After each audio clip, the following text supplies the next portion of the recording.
members of the Executive Council of IDSA, distinguished diplomats, members of the strategic community, friends from the media, delegates to the conference, IDSA colleagues, ladies and gentlemen.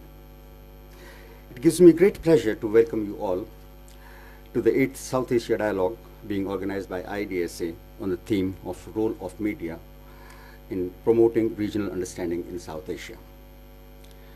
The Honorable Minister of State for Information and Broadcasting, Shri Prakash Javadekar, was to inaugurate this conference, but he had to participate in another, perhaps even more important program, which came up only last evening. Therefore, he recorded his message late at night yesterday, and he sent it, which will be played after I finish, and he has personally conveyed his sincere regrets for not being able to participate personally. In the last 8 years, the conference has emerged as a platform for scholars and experts from India and SAARC countries for exchange of views on a variety of issues concerning South Asia. Scholars and experts from Myanmar have been joining us since the last year. In the last 7 conferences, we had discussed themes such as economic cooperation for security and development in South Asia, changing political context in India's neighborhood and prospects of security and regional cooperation, South Asia 2020 towards cooperation or conflict, the common challenge of terrorism in South Asia and prospects of regional cooperation, cooperative security framework for South Asia, and prospects for stability and growth in South Asia. The 7th conference held in IDSA last year was on the issue of India and South Asia exploring regional perceptions.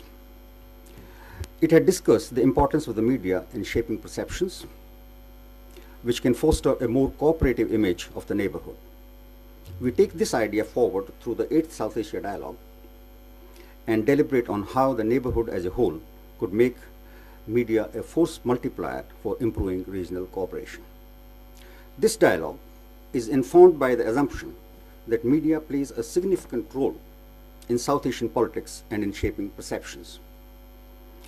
Adversarial and negative reporting comes in the way of regional cooperation and integration. Hyperactive 24/7 media sometimes plays a role in perpetuating cynicism and making it more difficult to resolve conflicts. There is a famous saying, to give peace a chance, sometimes peace has to become the story. The role of media in South Asia assumes great significance in this context. Leaps in technology have made mass media an important actor in framing perceptions impacting interstate relations. The average person relies solely on this information, believing it to be the full story and the true story on any issue. The ability to convey or withhold information represents the media's greatest power. However, this freedom can be dangerous, particularly at a time of troubled relations. Media's power can be used negatively, particularly when unbalanced, misleading, or inaccurate information promotes stereotypes. The key question regarding the promotion of accurate information and informed dialogue is how to balance the need to limit the power of the media to shape opinions while protecting the freedom of expression that allows for a healthy exchange of views and ideas. There's a trend in certain sections of the news media towards fragmenting of issues and focus on the spectacular.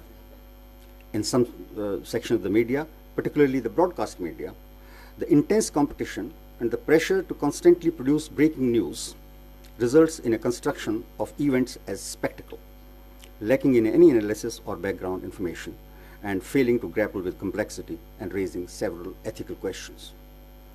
This influence of soundbite journalism, and the constant need for polarization and political theater in television journalism to make news and current affairs into drama that will grab the eyeballs and enhance TRPs, sets the norm for what constitutes news, as well as viewers' expectations of the medium and views of world around them.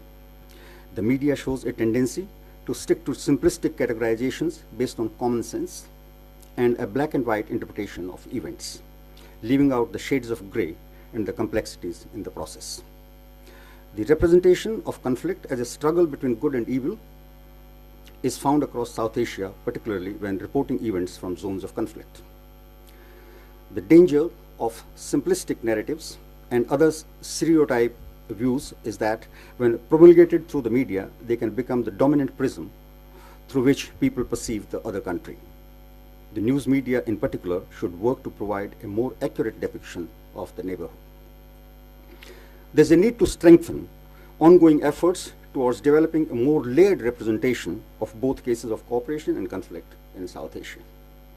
We need to develop a better understanding of the nature of state, media, and civil society interactions and dynamics in the region, it will have such a significant impact on public diplomacy, public discourse, and policy. We need to enable consideration of working towards a plural media that reflects the diverse opinions beyond the ultra-nationalistic constructs. The idea must be to break negative assumptions and not to reinforce prejudice. Commercial considerations of news media cannot come at the cost of peace in the neighborhood. There is evidence of media being a constructive player for an exchange of healthy ideas on cooperation in the neighborhood. And here I am reminded of the idea of Lahore bus service, which was mooted by Mr. Nawaz Sharif, the Prime Minister of Pakistan then, in an interview to an Indian newspaper. Instead of amplifying the cleavages and negativity, the impetus on informed, objective, and verified reportage, which goes beyond statistics and also focuses on people, is need of the hour. While the governments of the neighborhood need to look at their abilities to strategically communicate with the media, they also need to solve core issues of access in terms of granting visas, access to channels from the neighborhood, etc. There should be uninterrupted access to media and entertainment sources among countries in the neighborhood, which would go a long way in shaping perceptions on either side. Social media and digital journalism bring with it new opportunities that can shed light on the constituencies of peace and improve perceptions across the neighborhood. These must be maximized. These and other questions mentioned in the concept note of the conference will inform the discussions over the next 2 days. I am grateful to the delegates from Afghanistan, Bangladesh, Bhutan, Myanmar, Nepal, Pakistan, Sri Lanka, and Maldives for traveling to New Delhi for this conference. I wish you a pleasant stay in India. I am also grateful to our young scholar, Dr. Priyanka Singh, for organizing this dialogue, and the scholars and staff of the Institute for enthusiastically cooperating in this endeavor. Now, the message of the Honorable Minister will be played in front of you. Thank you, ladies and gentlemen.